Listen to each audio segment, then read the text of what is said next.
one of the things we hear a lot this year is guys thinking about changing their cropping plan for next year based off the input costs and market prices. And that's one of the things that frustrates me the most about sometimes how farmers think. Not that the farmers are not smart, it's just that they tend to react to short-term things.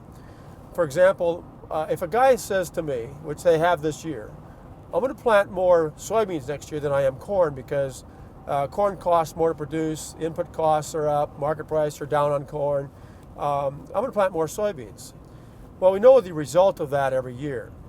A lot of farmers think the same thing. Everybody plants more beans. Price of beans goes down, price of corn goes back up. So that's a tactic that hardly ever works.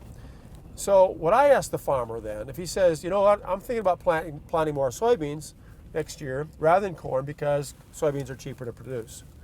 I ask him this, what's your favorite crop to raise? He says, well, it's corn. Then why don't we raise the biggest corn crop we've ever had in your life? Why don't we just really pull the throttle out and raise the biggest corn crop so markets don't matter? What matters is bushels. How many more bushels can we produce off of a fantastic focus on corn versus an average focus on beans?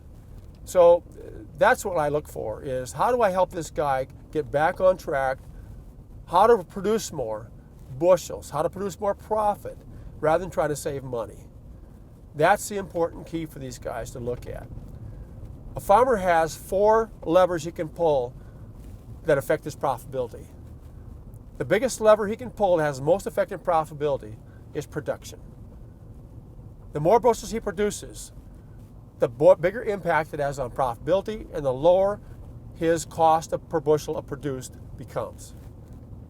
So he has to pull that biggest, most effective lever. The least effective lever he can pull out of the 4 is cutting costs. Input costs have very little impact on his profitability. He has to focus on bushels. This topic is going to come up on combine rides or your relationship with growers in the fall. If it doesn't come up, you need to bring it up. You need to be proactive on these topics that are going to cause some problems out there for growers. When their mind isn't exactly on point, you have to put it there. You have to bring it that direction. You have to take control of his mind and help him focus on the right things. So don't try to avoid topics like this.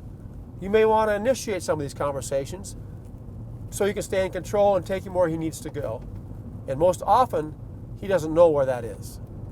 So think about that as you get those kind of conversations with farmers this time of the year during harvest, and help him get his mind back on track. Happy selling. I'm Rod Osthus.